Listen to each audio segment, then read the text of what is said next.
baby. All right, this is for you YouTube fellas, YouTube fans and followers. I appreciate every single one of you. Now, it is a full house here at the shop in the peach capital of the state. So, we'll take you over here and let you look at the Mustang. I had a plasma cutter, a Miller Extreme 625. Took it to the welding shop a while back because when you pull the trigger, it would come on, but it wouldn't make an arc.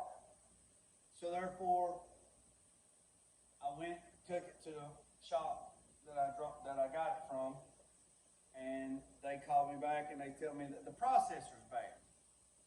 I said, okay, all right. They said, we'll get it straightened out. Well, some time goes by, and they send me an email and say, due to the shortage of computer chips and blah, blah, blah, we can't get the processor to fix the plasma, and it was under warranty at the time, and they didn't have one to replace it with because the new ones didn't have the processors, computer chip, or whatever, so they could sell a new one. So they offered me a deal, $500 credit to an ESOB machine, and I said, no, I'll just hold off because I just had got that one, that plasma cutter, that Extreme 625. I said, no, I'll just hold off because that one there's got a 65, or it's got a 25-foot lead on it. I'll just wait. Just let me know.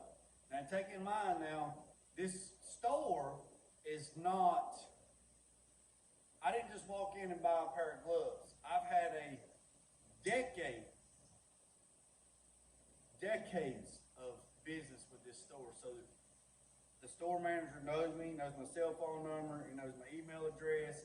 I mean, he knows how to get a hold of me. I mean, it's not like, hey, y'all know who this cat is? I mean, they knew me, right? So some time it went by, you know, out of sight, out of mind. Don't need the plasma cutter, blah, blah, blah. Well, now, fast forward a few months, I need the plasma cutter. I needed it on this little Dodge D50 to cut the floor pans out. I call up there and I say, hey man, where's my plasma? Don't know, I have to get back to you on that. I said, okay, well I need to know what the deal is, got it fixed, whatever. And man, I'll have to get back to you on that. I said, okay. So I need a plasma cutter to cut the floor pans out of this 66 Mustang. Yeah, man, I get back to you. Well, Monday went by, Tuesday went by. They called me today, which is Wednesday. It is October 19th. And he says, man, I talked to my repair guy, and you never called back. So he just threw it away. I said, do what? He said, he just threw it away. I said, threw what away? The plasma. Never heard nothing else out of it. We just started away. I said, man, the last time the store manager got a hold of me, he said we was waiting on a processor, he'd let me know. I said, okay. He would let me know. No email address, no phone call, no text message, no certified letter, no nothing. So you just throw people's property away without notifying? Well, man, we figured you didn't want it. You didn't call us back. I said, call you back for what? You never called me. I never got a voicemail. I never got a text message. I never got an email. I never got a Facebook message. Nothing. Yeah. I said, so you throwing away a $2,500 plasma cutter for a $300 processor with a 25-foot lead, 625 that will cut 1-inch plate. You threw it away because, oh, we never heard nothing out of it. I mean, who does this? So I told him, I said, fellas, y'all figure it out. I said, where's the store manager at? Oh, he got promoted to regional manager. I said, well, that's even better. Y'all figure it out and let me know at the end of the day, because one or the other is going to happen. I said, so I went to my buddy Brian up at Crisco's Body Shop, and I borrowed his plasma cutter. So let me show you what I got done. I'm gonna show a video tomorrow, but I'm gonna show you what this, I'm gonna put a video on Facebook, but this video right here is for YouTube, so check it out. Come on over here, let's see what we got going on. All right, so like I said, boys and girls, it is a full house around here. So that is carnage right there. All right, so this is the plasma that my buddy Brian let me borrow. It's an LPD, or excuse me, Lima Tango Paul 5000 D as in Delta. It's a Lotus. He said he got it from California. I think at the time he give, I don't know how long he's had it. It's 110 or 220. Right now I got it on 110. And I'm running at about 20 amps, which is great because his plug's a little different than my shop.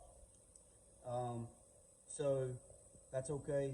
So hooked it up to the air compressor through the dryer and stuff, running at about 90 psi, gave it a good ground, and took off with it. And the thing about this is it doesn't have to touch to throw a flame. You just pull the trigger and it throws a flame. Here, I'll show you. So you don't have to, it doesn't have to touch anything to throw a flame. Now my Miller, it had to touch a flame. It had to touch metal, strike an arc. All right, so boys and girls, here is what's going on. So the video shows me cutting out the floor pans. All right, I come right in on the pinch weld and I took the plasma and I cut it all the way out. I come around, I cut right here. I followed the whole perimeter of everything and I cut it all out with the plasma. A lot of guys leave this lip. They cut about 2 inches in, then they cut the flange off the floor pans, then they drop it down there. Well, this flange here was bad. It was rotted, it was bad in bad places. So instead of trying to piece it and splice it together, the new floor pan has a flange, so I cut all this off, I clean it up. Boys and girls, let me tell you something. Stop telling everybody you have a rust-free car, because a rust-free car does not exist. There is rust in between every panel on every car, old classic car on the planet. There is nothing rust-free. Nothing. So stop saying it. There's nothing rust-free. I can't stand it. You say online, I got this 1971 Camaro Rally Sport, blah, blah, blah, blah. It's rust-free. Unless that son of a gun's living in a bucket of oil its whole life, it's not rust-free, so stop saying it. So, after I cut with the plasma around the perimeter, I took the air hammer and I just knocked the spot welds off. Some of them broke clean, some of them didn't.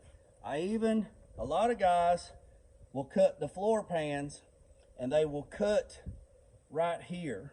They will leave this, then they will take the new floor pan and they'll splice it right here, and then they will weld it solid right here, and they will leave this. Well, that's all fine and good and everything, but here's the problem. This was rotted out, and the one on the driver's side was rotted out too. I just knocked a screwdriver right through it. So why do it? It's already there. So there's a flange here, and then this is butt welded right here. This is clamped. So I'll get in here and I hammer dolly this right here, get this nice. I'll hammer dolly all this back around, and then I'll pinch it, and then I'll crawl up underneath the car and I'll plug weld it from the bottom. So this is here's where I'm at right now. So next thing I'll do is go around, I'll clean all the surfaces. I'll put that rust inhibitor inside the box, right here inside the boxes. Everything is plumb, square, level. The door's still shut. Everybody's worried about bracing it. The door's still shut. Very, very nice. The gaps are the same. I put a piece of tape on it before I started. Nothing has moved, fellas, nothing. The firewall is welded in solid. Nothing has moved. It's braced up here. It's braced up at the pinch weld. It's braced up at the rear end. Everything is braced, okay? So, here's where the seat boxes go. I got those measured, so I know where they go. So now what I'll do is I'll come in here, wear my PPE, and I will wire brush every bit of this. I'll clean all this out. I'll treat everything. I'll spray it with DX metal treat from PPG. I'll neutralize everything, and then we'll go from there. So I'm gonna step on out of here so you can see a little bit better, so I can get out so you can see the meat and the potatoes. All right. So once all the flanges are cleaned up all the way around, I'm going to pull out the F-150 from Utah. That's right, you heard me, Utah. I'm going to pull out the F-150 from Utah, and I'm going to take the driver's side door off, and then I'm going to take the floor pan that's right over there, and I'm going to stick it in the driver's side, because you have to take the door off to stick the floor pan in. Get the floor pan in here, and I'm going to check it out, make sure everything looks good. Put a couple screws in it, mock it up, make sure everything's good. Then I'll draw me some lines out here and there, and then I will take my step bit drill and I will drill plug welds. So you only had 2, 4, and them didn't even hit. Look, right in there. You had 1, 2, 3, 4, 5, 6 right here. You only had 1, 2, 3, 4, 5 on that side. So I'll clean all the spot welds up. I'll mark them where they were. I'll mark it on the floor pans, and then I'll punch all the holes in. I'll stick that bad boy in, make sure everything looks good. I'll take it back out. I'll metal treat the flanges. I'll metal treat the back side of where the pinch weld goes with weld through primer with zinc. A lot of guys don't like using zinc or copper, but some stuff calls for zinc copper base. Sims has it. Different companies have it. So that's what I got going on there. And then once all that's done and everything looks good, then it's weld time, babies, boys and girls. So that is that process of the 66 Mustang for the firewall, the upper firewall, the lower firewall, or excuse me, the upper cowl, the lower cowl, all that's been welded. I'm going to go to Harbor Freight and get one of them belt sanders so I can clean all this up. I'm going to try that out, give it a review on that. And then I'm going to weld all this in here solid, and she'll be good to go. And then, let me turn this thing around. Let me go over here so I can turn this camera around. So you can see my beautiful face. And for the guy that called me Donkey, where you at? So, fellas, see everything shuts, the body lines are same, everything is still good where we at there.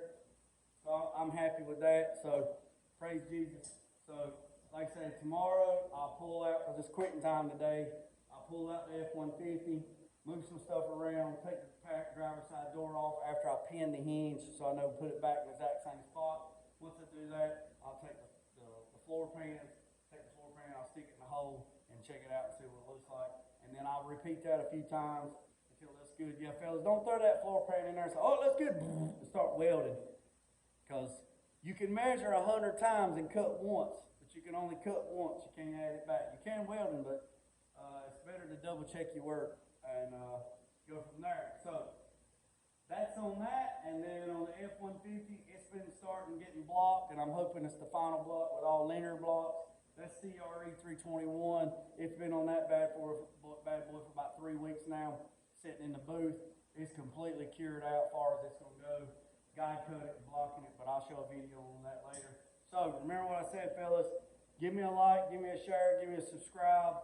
You got Facebook, go to Facebook, check me out on there. I got a lot of stuff on there, a lot of tech stuff. I appreciate every single one of you. Hey, it is what it is. Don't worry about the man up the road. Don't worry about the man down the road. Sweep off your own front porch before you worry about sweeping off anybody else's. And put God first. Let the loose end drag. Peace, love, and chicken grease. And look, I about to said the L word. I appreciate you. I had something else on the brain. I appreciate you. Donkey! I gotta go. Donkey! I appreciate you, brother. I'm out.